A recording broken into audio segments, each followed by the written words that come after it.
Hello dear subscribers and my dear students, please welcome back to my YouTube channel. Dear students, in this video we are going to look at how to calculate the ATC and ATG. ATC ಮತ್ತು ATG ಮೇಲೆ so qualifying amount of deduction under section ATC ಮತ್ತು ATG ಮೇಲೆ ಕೇಳ್ತಾರೆ. ಭಾಳ important, 10 ಮಾರ್ಕ್ಸಿಗೆ ಕೇಳ್ತಾರೆ. ಈ ಒಂದು ವಿಡಿಯೋದಲ್ಲಿ ATD ಮೇಲೆ so qualifying amount of deduction under section ATC ಇದನ್ನು ಈ ಒಂದು ವಿಡಿಯೋದಲ್ಲಿ ಹೇಳ್ತೀನಿ. ATG ಮುಂದಿನ ವಿಡಿಯೋದಲ್ಲಿ ನೋಡೋಣಂತೆ. ಟೈಮ್ ವೇಸ್ಟ್ ಮಾಡೋದು ಬೇಡ, ಬನ್ನಿ ಮುಂದೆ ಹೋಗೋಣ. ಓಕೆ, ಈಗ ಅಂದರೆ calculation of deduction under section ATC ಮತ್ತು ATG ಎರಡರಲ್ಲಿ ಯಾವುದಾದ್ರೂ ಒಂದು ಕೇಳ್ತಾರೆ. 10 ಮಾರ್ಕ್ಸಿಗೆ ಕೇಳ್ತಾರೆ. ಅದರಲ್ಲಿ ATCಯನ್ನು ಫಸ್ಟ್ ನೋಡ್ಕೊಂಬಿಡೋಣ. 10 ಮಾರ್ಕ್ಸಿಗೆ ಭಾಳ ಇಂಪಾರ್ಟೆಂಟ್ ಇದು. ಎಲಿಜಿಬಲ್ ಅದಕ್ಕೆ ಪ್ರೊಫಾರ್ಮ ಏನು ಬರುತ್ತೆ ಅಂತ ನೋಡೋಣ. ಅಂದರೆ ATC ಇದೇನಾದರೂ ಮೀನಿಂಗ್ ಅಂತಂದರೆ, ನೀವು ಯಾವುದಾದ್ರೂ ಒಂದು ಕಂಪ್ನಿಯಲ್ಲಿ ಕೆಲಸ ಮಾಡ್ತಾ ಇದ್ದರೆ ಅಥವಾ ನಿಮ್ದು ಏನಾದರೂ ಇನ್ಕಮ್ಗಳು ಬರ್ತಾ ಇತ್ತಂದರೆ ಬೇರೆ ಬೇರೆ ಸೋರ್ಸಿಂದ, ಆ ಇನ್ಕಮ್ ಒಂದು 5 ಲಕ್ಷ ಇತ್ತಂದರೆ 5 ಲಕ್ಷ ರೂಪಾಯಿ ಮೇಲೂ ಗೌರ್ಮೆಂಟಿಗೆ ಟ್ಯಾಕ್ಸ್ ಕಟ್ಟಬೇಕಾ? ಇಲ್ಲ, ಕೆಲವೊಂದು ಎಕ್ಸಮ್ಷನ್ಸು ATC ಅಂಡರಲ್ಲಿ ಕೆಲವು ಕಡೆಗೆ ನೀವು ಕೆಲವೊಂದು ಇನ್ವೆಸ್ಟ್ಮೆಂಟನ್ನು ಮಾಡೋದ್ರಿಂದ ನಿಮಗೆ ಎಕ್ಸಮ್ಷನ್ ಸಿಗುತ್ತೆ. ಅದರಲ್ಲಿ ATC ಅಂಡ್ ಸೆಕ್ಷನ್ ATC ಅಂಡರಲ್ಲಿ ಏನು ನಿಮಗೆ ಎಕ್ಸಮ್ಷನ್ ಸಿಗುತ್ತೆ ಅನ್ನೋದನ್ನು ನಾನು ನಿಮಗೆ ಹೇಳ್ತಾ ಹೋಗ್ತೀನಿ. ಇಲ್ಲಿ eligible or approved payments, qualifying amount ಏನೇನಾಗುತ್ತೆ ಅಂತ ನೋಡ್ತಾ ಹೋಗೋಣ. ಇಲ್ಲಿ eligible or approved payments, qualifying amount ಇದನ್ನ ಬರ್ಕೊಳ್ಳಿ. ಇದರಲ್ಲಿ ಏನೇನು ಬರ್ತದೆ ಅಂದರೆ ನೋಡಿ, ನಿಮ್ಮ ಪೇಮೆಂಟ್ಸ್ ಏನಾದರೂ ಎಲ್ಲಾದರೂ LIC ನೀವು ಮಾಡಿಸಿದ್ರೆ ನಿಮ್ಮ ಓನ್ ಆಗಿರ್ಬೋದು, ನಿಮ್ಮ ಓನ್ ಲೈಫ್ ಮೇಲೆ ಆಗಿರ್ಬೋದು, ವೈಫ್ ಮೇಲೆ ಆಗಿರ್ಬೋದು, ಅಥವಾ ಮಕ್ಕಳ ಮೇಲೆ ಆಗಿರ್ಬೋದು. ಸೊ ಡಾಟರ್ ಮದುವೆ ಆಗಿದ್ದರೂ ಕೂಡ ಬರ್ತದೆ. ಆದರೆ ಫಾದರ್ಗಾಗಲಿ, ಬ್ರದರ್ಗಾಗಲಿ, ಗ್ರ್ಯಾಂಡ್ ಮದರ್ಗಾಗಲಿ ಅವ್ರು ಯಾರಿಗೂ ಕೂಡ ಬರೋದಿಲ್ಲ. ಸರಿನಾ? ಈಗ LIC on so own family members ಇದ್ದರೆ ಮಾತ್ರ ಬರುತ್ತೆ. ಆ ಅಮೌಂಟು ಮ್ಯಾಕ್ಸಿಮಮ್ 1,50,000 ತನಕ ಹಾಕ್ಬೋದು. ಈಗ ಲೈಫ್ ಇನ್ಶೂರೆನ್ಸ್ ಪ್ರೀಮಿಯಮ್ 20,000 ಮಾಡಿದ್ದೀರಾ, ಓನ್ ಲೈಫ್ 20,000 ತೊಗೊಳ್ಳಿ. 50,000 ಮಾಡಿರ 50,000 ತೊಗೊಳ್ಳಿ. 1 ಲಕ್ಷ ಮಾಡಿರ 1 ಲಕ್ಷ ತೊಗೊಳ್ಳಿ. 1,50,000 ಮಾಡಿರ 1,50,000 ತೊಗೊಳ್ಳಿ. 1,60,000 ಮಾಡಿರ 1,50,000 ಮ್ಯಾಕ್ಸಿಮಮ್. ಓಕೆ, ಮತ್ತು PF, RPF ಮತ್ತು PPF ಅಲ್ಲಿ ಏನಾದರೂ ಕಾಂಟ್ರಿಬ್ಯೂಷನ್ ಮಾಡಿದರೆ ಆ ಅಮೌಂಟನ್ನು, ಎಂಪ್ಲಾಯರ್ ಕಾಂಟ್ರಿಬ್ಯೂಷನ್ ಮಾಡಿದರೆ RPF ಮತ್ತು PPF ಅದನ್ನು ಕೂಡ ತೊಗೊಳ್ಳಿ, ಅಷ್ಟು ಅಮೌಂಟನ್ನು. ಮತ್ತು ULIP ಆಫ್ UTI ಅಥವಾ ಇಕ್ವಿಟಿ ಶೇರ್ಸ್ ಏನಾದರೂ ಪರ್ಚೇಸ್ ಮಾಡಿದರೆ ಆ ಅಮೌಂಟು ಕೂಡ ಎಲಿಜಿಬಲ್ ಆಗುತ್ತೆ, ತೊಗೊಳ್ಳಿ. ರೀಪೇಮೆಂಟ್ ಆಫ್ ಲೋನು, ಮನೆ ಕಟ್ಟಲಿಕ್ಕೋಸ್ಕರ ಏನು ಮಾಡಿದರೆ ನೀವು ಲೋನನ್ನು ತೊಗೊಂಡಿದ್ದೀರಿ, ಯಾವುದೋ ಒಂದು ಪರ್ಪೋಸಿಗೆ ಲೋನನ್ನು ತೊಗೊಂಡಿದ್ದೀರಾ ಅಂತ ತಿಳ್ಕೊಳ್ಳಿ. ಆ ಲೋನನ್ನು ನೀವು ರೀಪೇಮೆಂಟ್ ಮಾಡಿದರೆ ಅದನ್ನು ಕೂಡ ತೊಗೊಳ್ಳಿ. ಲೋನ್ ಮೇಲೆ ಇಂಟ್ರೆಸ್ಟ್ ಪೇಮೆಂಟ್ ಮಾಡಿದರೆ ಬರಲ್ಲ, ಓನ್ಲಿ ಪ್ರಿನ್ಸಿಪಲ್ ಅಮೌಂಟು ರೀಪೇಮೆಂಟ್ ಮಾಡಿದರೆ. ಈಗ 5 ಲಕ್ಷ ಲೋನ್ ತೊಗೊಂಡಿದ್ದೀರಾ, ಪ್ರೀವಿಯಸ್ ಇಯರ್ಲಿ 1 ಲಕ್ಷ ಕಟ್ಟಿದ್ದೀರಾ, 1 ಲಕ್ಷ ತೊಗೊಳ್ಳಿ. 5 ಲಕ್ಷ ಅಲ್ಲ, 1 ಲಕ್ಷ. ಪ್ರೀವಿಯಸ್ ಇಯರಲ್ಲಿ ಎಷ್ಟು ಲೋನನ್ನು ರೀಪೇಮೆಂಟ್ ಮಾಡಿದರೆ ಅದನ್ನು. ಚಿಲ್ಡ್ರನ್ ಟ್ಯೂಷನ್ ಫೀಸು, ಇದು 2 ಮಕ್ಕಳಿಗೆ ಮಾತ್ರ ತೊಗೊಳ್ಬೇಕು. ಚಿಲ್ಡ್ರನ್ ಟ್ಯೂಷನ್ ಫೀಸ್, ಈಗ 4 ಜನ ಮಕ್ಕಳು ಅಂತ ಅಂದ್ಕೊಳ್ಳೋಣ, ಅಥವಾ 3 ಜನ ಮಕ್ಕಳಿದ್ದಾರೆ, 3 ಜನ ಮಕ್ಕಳದ್ದು ಟ್ಯೂಷನಿಗೆ ಕಳಿಸ್ಕೊಟ್ಟಿದ್ದೀರಾ, ಅವ್ರದ್ದು ಫೀಸು ಬಂದಿರ್ತದೆ. ಒಬ್ಬರು 4,000, ಒಬ್ಬರು 6,000, ಇನ್ನೊಬ್ಬರದ್ದು 8,000. ಹೈಯೆಸ್ಟ್ 2 ಮಕ್ಕಳದನ್ನು ಮಾತ್ರ ತೊಗೊಳ್ಳಿ. ಓಕೆ, ಟರ್ಮ್ ಡೆಪಾಸಿಟ್ ಅಥವಾ ಫಿಕ್ಸ್ಡ್ ಡೆಪಾಸಿಟ್ ಅಂತ ಇದ್ದರೆ ಅದನ್ನು ಕೂಡ ತೊಗೊಳ್ಳಿ. Investment in NAC, so national saving ಸ್ಕೀಮಲ್ಲಿ ಏನಾದರೂ ನೀವು ಅಮೌಂಟನ್ನು ಹೂಡಿದರೆ ಅದು ಕಂಪ್ಲೀಟಾಗಿ ತೊಗೊಳ್ಳಿ ಅದನ್ನು. ಓಕೆನಾ? NAC ಅಂತ ಏನೇ ಬಂದರೂ ತೊಗೊಳ್ಳಿ ನೀವು ಅದನ್ನು. ಓಕೆನಾ? ಸೊ ಇವಿಷ್ಟು ಭಾಳ ಇಂಪಾರ್ಟೆಂಟು. ಓನ್ ಇನ್ಶೂರೆನ್ಸ್ ಏನಾದರೂ ಮಾಡಿಸಿದ್ರೆ, ಓನ್ ಫ್ಯಾಮಿಲಿ ಇನ್ಶೂರೆನ್ಸಿಗೆ ಮಾಡಿಸಿದ್ರೆ, RPF ಅಥವಾ PPF ಬಂದಿದ್ದರೆ, ಮತ್ತು ULIP ಆಫ್ UTI ಅಥವಾ ಇಕ್ವಿಟಿ ಶೇರ್ಸ್ ಇದ್ದರೆ ತೊಗೊಳ್ಳಿ. ರೀಪೇಮೆಂಟ್ ಆಫ್ ಲೋನ್ ಮಾತ್ರ, ಇಂಟ್ರೆಸ್ಟ್ ಅಲ್ಲ, ನೆನ್ಪಿಟ್ಕೊಳ್ಳಿ. ಚಿಲ್ಡ್ರನ್ ಟ್ಯೂಷನ್ ಫೀಸು 2 ಮಕ್ಕಳ ತನಕ, ಟರ್ಮ್ ಡೆಪಾಸಿಟ್ ಅಥವಾ ಟೈಮ್ ಡೆಪಾಸಿಟು ಅಥವಾ ಫಿಕ್ಸ್ಡ್ ಡೆಪಾಸಿಟು ತೊಗೊಳ್ಳಿ. ಇನ್ವೆಸ್ಟ್ಮೆಂಟ್ NAC ಒಳಗಡೆ ಇನ್ವೆಸ್ಟ್ಮೆಂಟ್ ಮಾಡಿದರೆ ಅದನ್ನು ಕೂಡ ತೊಗೊಳ್ಳಿ. ಇವಿಷ್ಟು ಭಾಳ ಇಂಪಾರ್ಟೆಂಟ್. ಅದ್ರ ಟೋಟಲ್ ಬರ್ಕೊಳ್ಳಿ. ಟೋಟಲ್ ಕ್ವಾಲಿಫೈಯಿಂಗ್ ಅಮೌಂಟ್ ಒಂದು ಅಮೌಂಟ್ ಬರ್ತದೆ, ಅಮೌಂಟ್ ಬರ್ಕೊಂಡ್ರೆ next maximum qualifying amount 1,50,000 fix. ಅದು ಇವೆರಡರಲ್ಲಿ ಯಾವುದು ಕಡಿಮೆ ಇರುತ್ತದೋ ಅದನ್ನು, whichever is less is qualifying amount. ಇವೆರಡರಲ್ಲಿ ಕಡಿಮೆ ಯಾವುದು ಇರ್ತದೆ ಆ ಅಮೌಂಟನ್ನು ಬರೀರಿ. ಸೊ ಅಲ್ಲಿಗೆ ಈ ಪ್ರಾಬ್ಲಮ್ಮು ಮುಕ್ತಾಯ ಆಗ್ತಾ ಹೋಗ್ತದೆ ಅಂತೇಳಿ. ಓಕೆ, ಒಂದು ಪ್ರಾಬ್ಲಮನ್ನು ನಾನು ನಿಮಗೆ ಎಕ್ಸ್ಪ್ಲೇನ್ ಮಾಡ್ತೀನಿ, ಒಂದು 3 ಪ್ರಾಬ್ಲಮ್ ಎಕ್ಸ್ಪ್ಲೇನ್ ಮಾಡ್ತೀನಿ, ಅದನ್ನು ನೋಡ್ಕೊಳ್ಳಿ. ಓಕೆ, ಟೈಮ್ ಇಲ್ಲದೆ ಇರೋದ್ರಿಂದ ಬುಕ್ಕಲ್ಲಿರೋದನ್ನು ಹೇಳ್ಬಿಡ್ತೀನಿ ನೋಡಿ. From the following particulars of Mr Venkatesh Babu compute the amount of taxable deduction under section ATC ಅಂತ ಹೇಳಿದ್ದಾರೆ ಅಲ್ವಾ. ಇಲ್ಲಿ ಪ್ರಾಬ್ಲಮ್ ಕೊಟ್ಟಿದ್ದಾರೆ. ನಿಮಗೆ ಏನೇನು ತೊಗೋಬೇಕಂತ ಹೇಳಿದ್ದೀನಿ. Life insurance premium paid, own life ತೊಗೋಬೇಕು. ಆಮೇಲೆ ಲೈಫ್ ಆಫ್ ದ ವೈಫ್ ತೊಗೊಳ್ತೀರಾ, ಫಾದರ್ ಬರಲ್ಲ, ಫಾದರ್ ಆಗಲಿ, ಬ್ರದರ್ ಆಗಲಿ, ಮದರ್ ಆಗಲಿ ಬರಲ್ಲ ಅಲ್ವಾ, ಇದನ್ನ ಬಿಡೋಣ. ಮತ್ತು on the life of the married daughter, ಮಗಳಿಗೆ ಮದುವೆ ಆಗಿದೆ, ಏನೂ ತೊಂದರೆ ಇಲ್ಲ. ಸೊ ಇದಿಷ್ಟನ್ನು ಕೂಡ ತೊಗೊಳ್ತೀರಾ. ನೆಕ್ಸ್ಟು ಕಾಂಟ್ರಿಬ್ಯೂಷನ್ ಟು RPF ತೊಗೋಬೇಕು ಅಲ್ವಾ. Deposit in public provident fund PPF, RPF ತೊಗೋಬೇಕು ತಾನೆ, ಅದನ್ನು ತೊಗೊಳ್ಳಿ. Group insurance premium, group insurance ಅಂತಂದರೆ ಇಡೀ ಫ್ಯಾಮಿಲಿದು ಅಂತ ಅರ್ಥ, ಫ್ಯಾಮಿಲಿದು, ಅದನ್ನು ಕೂಡ ತೊಗೊಳ್ಳಿ. ಮತ್ತು ಇನ್ವೆಸ್ಟ್ಮೆಂಟ್ ಮೇಡ್ ಇನ್ NAC ಅಂತೇಳಿ ಬಿಟ್ಟಿದೆ. ಇನ್ವೆಸ್ಟ್ಮೆಂಟ್ ಮೇಡ್ ಇನ್ NSE, ನಾನು ಹೇಳಿದೆ NSE ಏನೇ ಬಂದರೂ ತೊಗೊಳ್ಳಿ ಅಂತೇಳಿ NSE ತೊಗೊಳ್ಳಿ. Next accrued interest on NSE interest ಏನಾದರೂ ಅಕ್ರೂವ್ ಆಗಿತ್ತಂದರೆ ಅದನ್ನು ತೊಗೊಳ್ಳಿ. ಓಕೆನಾ, ಅಕ್ರೂಡ್ NSE ಆಗಿದ್ದರೆ ಅದನ್ನು ಕೂಡ ತೊಗೊಳ್ಬೋದು. ನೆಕ್ಸ್ಟು ಇಲ್ಲೇನಿದೆ, insurance premium on the life of the minor son paid on 2/4/2019 ಇದೆ. ಇಲ್ಲಿ 18-19 ಕೊಟ್ಟಿದ್ದಾರೆ, ಅಂದರೆ ನೀವು 18-19 ಪೇಮೆಂಟ್ ಆಗಿರಬೇಕು, 18-19 ಪೇಮೆಂಟ್ ಆಗಿರಬೇಕು, ಅದನ್ನು ಮಾತ್ರ ತೊಗೊಳ್ತೀರಾ. ಬಟ್ ಇಲ್ಲಿ 2/4/2019, ಇಲ್ಲಿ 18-19 ಅಂದರೆ 19 ಮಾರ್ಚಿಗೆ ಮುಗಿತಿದೆ, ಏಪ್ರಿಲ್ ಕಟ್ಟಿರೋದು, ಹಂಗಾಗಿ ಬರಲ್ಲ. ಪ್ರೀವಿಯಸ್ ಇಯರಲ್ಲಾಗಿದ್ದರೆ ಮೈನರ್ ಆಗಲಿ ಮೇಜರ್ ಆಗಲಿ ತೊಗೊಳ್ತಾ ಇದ್ರಿ. ಇದಿಷ್ಟದು ಟೋಟಲ್. ಓಕೆ, ಇಲ್ಲಿ ತೊಗೊಂಡಿದ್ದಾರೆ ನೋಡಿ, ಲೈಫ್ ಇನ್ಶೂರೆನ್ಸ್ ಪ್ರೀಮಿಯಮ್ ಪೇಯ್ಡ್. ಓಕೆನಾ, ಇಲ್ಲಿ ಫಾದರ್ ಬಿಟ್ಟು ಉಳಿದದ್ದೆಲ್ಲ ತೊಗೋಬೇಕು. ಸೊ ಫಾದರ್ದು ಮಾತ್ರ ನಿಲ್ಲಾಕಿ ಉಳಿದಿದ್ದೆಲ್ಲ ಬರೆದಿದ್ದಾರೆ. Contribution to RPF, deposit in public provident fund, group insurance ಮತ್ತು ಇನ್ವೆಸ್ಟ್ಮೆಂಟು ನೋಡಿ ಎಲ್ಲದು ಕೂಡ ತೊಗೊಂಡಿದ್ದಾರೆ. ಲಾಸ್ಟಿಗೆ insurance premium on the life of the minor son ನಿಲ್ಲದು. ಸೊ ಬರೆದು ನಿಲ್ ಅಂತ ಬರೀರಿ, ಯಾಕೆಂದರೆ paid after the expiry of the previous year ಅಂದರೆ ಮಾರ್ಚ್ 31st 2019ಗೆ ಮುಗಿದಿದೆ. ಬಟ್ ಇವರು ಏಪ್ರಿಲಲ್ಲಿ ಪೇಮೆಂಟ್ ಮಾಡಿರೋದು, ಹೌದಲ್ವಾ? ಏಪ್ರಿಲ್ ಪೇಮೆಂಟ್ ಮಾಡಿದ್ದಾರೆ, ಹಾಗಾಗಿ ನಾವು ಅದನ್ನ ತೊಗೊಳ್ಳಲ್ಲ. ಟೋಟಲ್ ಎಷ್ಟಾಯಿತು?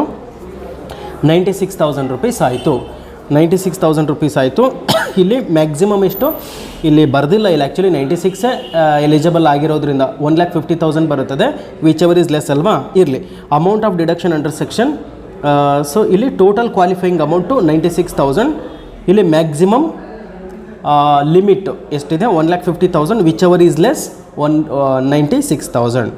ಓಕೆ, 1,50,000ಗಿಂತ ಮುಂಚೆ ಇರೋದ್ರಿಂದ ಇಲ್ಲಿಗೆ ಸ್ಟಾಪ್ ಮಾಡಿದ್ದಾರೆ. ಓಕೆ, ಬೇಕಾದ್ರೆ ಸ್ಕ್ರೀನ್ಶಾಟ್ ತೊಗೊಳ್ಳಿ, ಪ್ರಾಬ್ಲಮ್ಮು ಬೇಕಾದರೆ ಸ್ಕ್ರೀನ್ಶಾಟ್ ತಗೊಂಡ್ರಾ? ನೆಕ್ಸ್ಟು ಇದನ್ನು ತೊಗೊಳ್ಳಿ, ಆಯ್ತಾ? ನೆಕ್ಸ್ಟ್ ಇಲ್ಲಿ ಇನ್ನೊಂದು ಪ್ರಾಬ್ಲಮ್ ಇದೆ. ಇಲ್ಲೇನು ಹೇಳಿದ್ದಾರೆ, ಮಿಸ್ಟರ್ ಚಿರಂತ್ ಅವ್ರದ್ದು ಹೇಳಿದ್ದಾರೆ, life insurance premium own life ತೊಗೊಳ್ತೀರಾ? Sum assured on the above policy 2 lakh, ಅಂದರೆ ಲೈಫ್ ಇನ್ಶೂರೆನ್ಸ್ ಪ್ರೀಮಿಯಮ್ ಓನ್ ಲೈಫಿಗೆ 22,000, ಅಂದರೆ ಅದ್ರದ್ದು ಸಮ್ ಅಶ್ಯೂರ್ಡ್ 2 ಲಕ್ಷ, ಅಂದರೆ 2 ಲಕ್ಷ ರೂಪಾಯಿದು ಇನ್ಶೂರೆನ್ಸು ಪ್ರತಿ ವರ್ಷ 22,000 ಕಟ್ತೀರಾ. ಸಮ್ ಅಶ್ಯೂರ್ಡ್ ನಮಗೆ ಬೇಕಾಗಿಲ್ಲ, ಪ್ರೀವಿಯಸಲ್ಲಿ ಎಷ್ಟು ಕಟ್ಟಿದ್ದಾರೆ ಅಷ್ಟೇ. Contribution to unrecognised provident fund ಅಂತೇಳ್ಬಿಟ್ಟಿದೆ, ಅಂದರೆ ಅನ್ರೆಕಗ್ನೈಸ್ಡ್ ಇತ್ತಂದರೆ ನಾವು ತಗೊಳ್ಳಲ್ಲ, ಬರೀ PF ಮತ್ತು PPF ಮಾತ್ರ.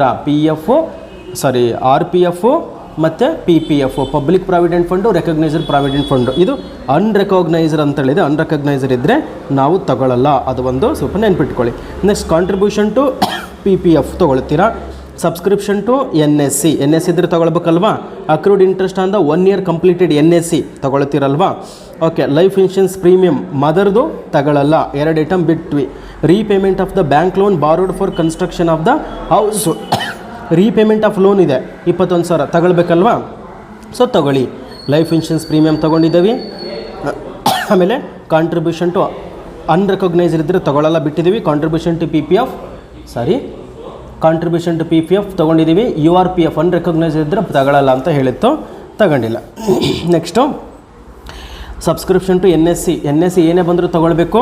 ಅಕ್ರೂಡ್ ಇಂಟ್ರೆಸ್ಟ್ ಆನ್ NSE ಇದೆ, ತೊಗೊಳ್ತೀರಾ? ಲೈಫ್ ಇನ್ಶೂರೆನ್ಸ್ ಪ್ರೀಮಿಯಮ್ ಮದರ್ದು ಬರಲ್ಲ, ತೊಗೊಳ್ಳಲ್ಲ. ರೀಪೇಮೆಂಟ್ ಆಫ್ ಬ್ಯಾಂಕ್ ಲೋನಿಂದಲ್ವಾ, ಅದನ್ನು ಕೂಡ ತೊಗೊಳ್ತೀರಾ. ಟೋಟಲ್ ಅಮೌಂಟ್ ಎಷ್ಟಾಯಿತು? 1,04,000 ಇದೆ, 1,50,000 ಕಡಿಮೆ ಇದೆ. ಸೊ ಹಂಗಾಗಿ amount of deduction under section 80C ಇದೆ. ನೀವು ಕಂಟಿನ್ಯೂ ಮಾಡ್ತೀರಂದರೆ ಇದಕ್ಕೆ ಟೋಟಲ್ ಕ್ವಾಲಿಫೈಯಿಂಗ್ ಅಮೌಂಟ್ ಅಂತ ಹೇಳಿ, ಆಮೇಲೆ maximum limit 1,50,000, whichever is less 1,04,000 ಅಂತ ತೊಗೋಬೋದು. ಓಕೆನಾ? ನೆಕ್ಸ್ಟ್ ಇಲ್ಲಿ ಇನ್ನೊಂದು ಪ್ರಾಬ್ಲಮ್ ಇದೆ, ಥರ್ಡ್ ಪ್ರಾಬ್ಲಮ್ ಹೇಳಿಬಿಡ್ತೀನಿ ನೋಡಿ. ಓಕೆ, 80C ಅಂಡರ್ ಮಾಡೋಕ್ಕೆ ಹೇಳಿದರೆ, life insurance policy 20,000 on own life, premium paid 4,500, paid ಆಗಿರೋದೆಷ್ಟು 4,500 ತೊಗೊಳ್ತೀರಾ. ಪಾಲಿಸಿ 20,000ದ್ದು, ನೀವು ಕಟ್ಟಿರೋದು 4,500. ಸೊ 4,500 ಇದೆ, 4,500 ರೂಪಾಯಿ ತೊಗೊಳ್ತೀರಾ ನೀವುಗಳು ಅಲ್ವಾ? ಓಕೆ, ಇಲ್ಲೇನು ಕೊಟ್ಟಿದ್ದಾರೆ? 4,500 ರೂಪಾಯಿ ಕೊಟ್ಟಿದ್ದಾರೆ. ಅಂದರೆ ಸಮ್ ಅಶ್ಯೂರ್ಡ್ ಏನಾದರೂ ಕೊಟ್ಟಿದ್ದಾರೆ ಅಂತಂದರೆ ಇದರ 20%ಗಿಂತ ಜಾಸ್ತಿ ಆಗಿರಬಾರ್ದು. 20%ಗಿಂತ ಜಾಸ್ತಿ 20,000 ಇಂಟು 20/100 ಮಾಡಿದರೆ 4,000 ಬರುತ್ತೆ. ಇದು 4,500 ಬರುತ್ತೆ. ಸೊ 4,000 ಮಾತ್ರ ತೊಗೊಳ್ತೀರಾ. 20%ಗಿಂತ ಕಡಿಮೆ ಇದ್ದರೆ ತೊಗೊಳ್ಳಿ. Okay, next life insurance premium major son 800 ರೂಪಾಯಿ ಇದೆ. ಇಲ್ಲಿ ಅಶ್ಯೂರ್ಡ್ ಎಷ್ಟಿದೆ? 10,000 ರೂಪಾಯಿ ಇದೆ. 10,000 ಇದೆ. ಇಲ್ಲಿ ಪ್ರೀಮಿಯಮ್ ಎಷ್ಟು ಕಟ್ಟಿದ್ದಾರೆ? 800 ರೂಪಾಯಿ. 10,000 ಇಂಟು 20/100 ಮಾಡಿದರೆ ಎಷ್ಟಾಗುತ್ತೆ? 2,000 ರೂಪಾಯಿ ಆಗುತ್ತೆ. ಇಲ್ಲಿ 800 ರೂಪಾಯಿ ಇದೆ. ಸೊ ಒಳಗೆ ಇದೆ. ಸೊ 800 ರೂಪಾಯಿ ತೊಗೊಳ್ಳಿ, ಜಾಸ್ತಿ ಆಗಬಾರ್ದು ಅಷ್ಟೇ. ಲೈಫ್ ಇನ್ಶೂರೆನ್ಸ್ ಪಾಲಿಸಿ 15,000 ಇದೆ. ಆ್ಯಂಡ್ ಮ್ಯಾರಿಡ್ ಡಾಟರ್ ಪ್ರೀಮಿಯಮ್ 1,000 ಇದೆ. 15,000 ಇಂಟು 20 ಡಿವೈಡೆಡ್ ಬೈ 100 ಮಾಡಿದ್ರೆ ಎಷ್ಟಾಗುತ್ತೆ? 3,000 ರೂಪಾಯಿ ಆಗುತ್ತೆ ಅಲ್ವಾ. ಬಟ್ ಇಲ್ಲಿ 1,000 ಕೊಟ್ಟಿದ್ದಾರೆ, ಕಡಿಮೆ ಇದೆ, ಅದನ್ನೇ ತೊಗೊಳ್ಳಿ. 3,000 ಜಾಸ್ತಿ ಆಗಬಾರ್ದು. ಮತ್ತು ಇನ್ಶೂರೆನ್ಸ್, ಲೈಫ್ ಇನ್ಶೂರೆನ್ಸ್ ಪಾಲಿಸಿ 15,000 ಇದೆ, ವೈಫ್ದು 2,000, ಇದು 3,000 ಆಗುತ್ತೆ, 2,000 ತೊಗೊಳ್ಳಿ. Mister Ravi paid insurance premium on the life of our husband 1,000 out of our salary ಅಂತೇಳಿ ಬಿಟ್ಟಿದೆ. ಇಲ್ಲಿ ಏನು ಹೇಳಿದ್ದಾರೆ? ಮಿಸ್ಟರ್ ರವಿ ಪೇಡ್ ಇನ್ಶೂರೆನ್ಸ್, ಇದು ಯಾರ್ದಿದು? ಮಿಸ್ಟರ್ ರವಿ ಇದೆ ಅಲ್ವಾ, ಅವನು ಹೇಳಿದ್ದಾರೆ Mr Ravi paid insurance premium on the life of Mrs Ravi ಅವ್ರ ಯಜಮಾನ್ರದ್ದು 1,000 ರೂಪಾಯಿ ಅವಳ ಸಂಬಳದಲ್ಲಿ ಕಟ್ಟಿದ್ದಾರಂತೆ. ಎಷ್ಟು? 1,000 ರೂಪಾಯಿ ಅವಳ ಸಂಬಳದಲ್ಲಿ ಅವರು ಕಟ್ಟಿದ್ದಾರೆ. ಸೊ ಯಾರು? ಮಿಸ್ಸಸ್ ರವಿ ಅಂತ ಹೇಳಿದ್ದಾರೆ ಇಲ್ಲಿ. ಸೊ ಮಿಸ್ಸಸ್ ರವಿ ಅಂತೇಳಿ ನಮಗೆ ಬೇಕಾಗಿರೋದು ಮಿಸ್ಟರ್ ರವಿದು. ಇನ್ನೊಬ್ರು ಯಾರೋ ಅವ್ರ ಹೆಂಡತಿ ಕಟ್ಟಿದ್ದು ನಮಗೆ ಬೇಕಾಗಿಲ್ಲ, ಗಂಡನ ಪೇಮೆಂಟಲ್ಲಿ ಆಗಿರಬೇಕು, ಅದು ನಿಲ್ಲು ಬರಲ್ಲ. ಅದು ಕಾಂಟ್ರಿಬ್ಯೂಷನ್ ಟು RPF ಇದೆ, ತೊಗೊಳ್ತೀರಾ. Contribution to public provident fund ಇದೆ, ಅದನ್ನು ಕೂಡ ತೊಗೊಳ್ತೀರಾ. ಗ್ರೂಪ್ ಇನ್ಶೂರೆನ್ಸ್ ಪ್ರೀಮಿಯಂ ಪೇಯ್ಡ್ 600 ಇದೆ, ತೊಗೊಳ್ತೀರಾ. ನ್ಯಾಷನಲ್ ಸೇವಿಂಗ್ ಸರ್ಟಿಫಿಕೇಟ್ ಅಂದರೆ NSC, ಸೊ 1,000 ರೂಪೀಸ್ ತೊಗೊಳ್ತೀರಲ್ವಾ. ಅಕ್ರೂಡ್ ಇಂಟ್ರೆಸ್ಟ್ ಅದನ್ನು ಕೂಡ ತೊಗೊಳ್ತೀರಾ. NSC ಏನೇ ಬಂದರೂ ತೊಗೋಬೇಕು. Deposit in home loan account ಅಂತಂದರೆ ಲೋನ್ ಬಂದರೆ ತೊಗೊಳ್ತೀರಾ, ಹೌದಲ್ವಾ. ನ್ಯಾಷನಲ್ ಹೌಸಿಂಗ್ ಬ್ಯಾಂಕ್ 2,500 ತೊಗೊಳ್ಳಿ. ನೆಕ್ಸ್ಟು ಕಾಂಟ್ರಿಬ್ಯೂಷನ್ ಟು ULIP ಇತ್ತಂದರೆ ತೊಗೊಳ್ಬೇಕು ಅಂತ ಹೇಳಿತ್ತಲ್ವಾ. ಸೊ ULIP ತೊಗೊಳ್ಳಿ. ಎಷ್ಟು ಕಟ್ಟಿದ್ದಾರೆ? 5,000 ಕೊಟ್ಟಿದ್ದಾರೆ. ಲೋನ್ ಇನ್ಸ್ಟಾಲ್ಮೆಂಟ್ ರೀಪೇಯ್ಡ್ ಅಂತೇಳ್ಬಿಟ್ಟು LIC 20,000 ಕೊಟ್ಟಿದ್ದಾರೆ. ಲೋನ್ ಇನ್ಸ್ಟಾಲ್ಮೆಂಟ್ ಅಂದರೆ ಲೋನ್ ರೀಪೇಮೆಂಟ್ ತಾನೇ, ಅದು 20,000 ತೊಗೊಳ್ರಿ ಅದನ್ನು. ನೆಕ್ಸ್ಟು ಟ್ಯೂಷನ್ ಫೀಸು 7,500 ಒಬ್ಬರದ್ದು ಕೊಟ್ಟಿದ್ದಾರೆ, ತೊಗೊಳ್ಳಿ ಅದನ್ನ. Subscription to equity share subscription ಅಂದರೆ ತೊಗೊಳ್ಬೇಕಂತ ಹೇಳ್ತಲ್ಲ, ಅದನ್ನು ಕೂಡ ತೊಗೊಳ್ಳಿ.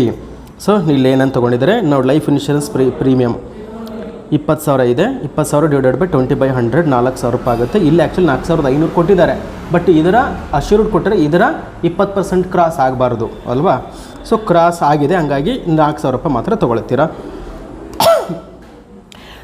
LIP paid on major son ಕೊಟ್ಟಿದ್ದಾರೆ, ಮ್ಯಾರಿಡ್ ಡಾಟರ್ ಕೊಟ್ಟಿದ್ದಾರೆ, ವೈಫಿದು ಕೊಟ್ಟಿದ್ದಾರೆ, ಅದನ್ನು ಕೂಡ ತೊಗೊಂಡಿದ್ದೀವಿ. And next life insurance missus Ravi LIP ಕಟ್ಟಿರೋದು ತೊಗೊಳ್ಳಲ್ಲ ಅಲ್ವಾ. ಕಾಂಟ್ರಿಬ್ಯೂಷನ್ ಟು RPF ಆಗಲೇ ಎಕ್ಸ್ಪ್ಲೈನ್ ಮಾಡಿದ್ದೀನಿ, ಬೇಕಾದ್ರೆ ಫೋಟೋ ತೊಗೊಳ್ಳಿದ್ದೀನಿ. ಈಕ್ವಿಟಿ ಶೇರ್ಸ್ ಇದ್ದರೂ ತೊಗೊಳ್ಬೇಕಂತೇಳಿದ್ರೆ ತೊಗೊಂಡಿದ್ದೀನಿ. ಓಕೆ, ಇದು ಬೇಕಾದ್ರೆ ಕಂಟಿನ್ಯೂ ಮಾಡೋಂಗಿದ್ರೆ ಮಾಡಿ, ಗೊತ್ತಾಯ್ತಲ್ವ.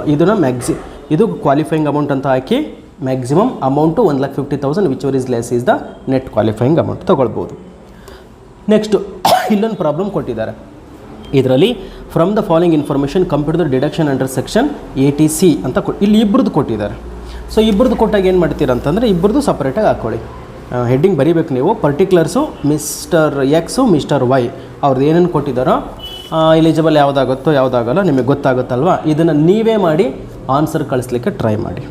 ಕಾಂಟ್ರಿಬ್ಯೂಷನ್ ಟು RPF ಇದೆ, ಇಬ್ಬರದ್ದು ತೊಗೊಳ್ತೀರಾ. ಕಾಂಟ್ರಿಬ್ಯೂಷನ್ ಟು URPF ಇದೆ, ತೊಗೊಳ್ಳಲ್ಲ. ಅದನ್ನ URPF ಇದ್ರೆ ಅನ್ರೆಕಗ್ನೈಸ್ಡ್ ತೊಗೊಳ್ಳಲ್ಲ. Life insurance premium own life ಇದೆ, ತೊಗೊಳ್ತೀರಾ. Life insurance premium wife life ತೊಗೊಳ್ತೀರಾ. ಲೈಫ್ ಇನ್ಶೂರೆನ್ಸ್ ಪ್ರೀಮಿಯಮ್ ಡಾಟರ್ ತೊಗೊಳ್ತೀರಾ. ಲೈಫ್ ಇನ್ಶೂರೆನ್ಸ್ ಪ್ರೀಮಿಯಮ್ ಸನ್ ತೊಗೊಳ್ತೀರಾ. ಲೈಫ್ ಇನ್ಶೂರೆನ್ಸ್ ಪ್ರೀಮಿಯಮ್ ಮದರ್ ತಗೊಳ್ಳಲ್ಲ ಅಲ್ವಾ. ಡೆಪಾಸಿಟ್ ವಿತ್ ನ್ಯಾಷನಲ್ ಹೌಸಿಂಗ್ ಬ್ಯಾಂಕಲ್ಲಿ ಡೆಪಾಸಿಟ್ ಮಾಡಿದ್ದೀರಂತಂದರೆ ಹೌಸಿಂಗ್ ಬ್ಯಾಂಕ್ ಅಲ್ವಾ, ಮನೆ ಕಟ್ಟಲಿಕ್ಕೋಸ್ಕರ ನಿಮಗೆ ದುಡ್ಡು ಬೇಕು ಅಂತ ಕಟ್ಟಿರೋಂಥದ್ದು, ಅದು ತೊಗೊಳ್ತೀರಾ. ಕಾಂಟ್ರಿಬ್ಯೂಷನ್ ಟು PPF ತೊಗೊಳ್ತೀರಾ. ನ್ಯಾಷನಲ್ ಸೇವಿಂಗ್ ಸರ್ಟಿಫಿಕೇಟ್ ತೊಗೊಳ್ತೀರಾ. Next payment of the tuition fees ತೊಗೊಳ್ತೀರಾ. ರೀಪೇಮೆಂಟ್ ಆಫ್ ಹೌಸಿಂಗ್ ಲೋನ್ ತೊಗೊಳ್ತೀರಾ. Interest paid on loan. Okay, ಲೋನಿನ ಮೇಲೆ ಇಂಟ್ರೆಸ್ಟ್ ಕಟ್ಟಿದರೆ ತಗೊಳ್ಳಲ್ಲ. ಓಕೆ, ಲೋನ್ ಪೇಮೆಂಟ್ ಮಾಡಿದರೆ ಪ್ರಿನ್ಸಿಪಲ್ ಅಮೌಂಟು, ಸೊ ಇದು ಬರಲ್ಲ, ಬಿಟ್ಟಾಗ್ತೀರಾ. Contribution to family welfare fund ಇದನ್ನು ತೊಗೊಳ್ಳಲ್ಲ. ವೆಲ್ಫೇರ್ ಫಂಡಲ್ಲ, ನಮಗೆ ಏನೇನು ಬೇಕು ಅಂತ ನಿಮಗೆ ಗೊತ್ತಾಗಿದೆ ಅದಲ್ವಾ. ಓಕೆ, ಸೊಲ್ಯೂಷನ್ ಬೇಕಾದ್ರೆ ಸ್ಕ್ರೀನ್ಶಾಟ್ ತೊಗೊಳ್ಳಿ.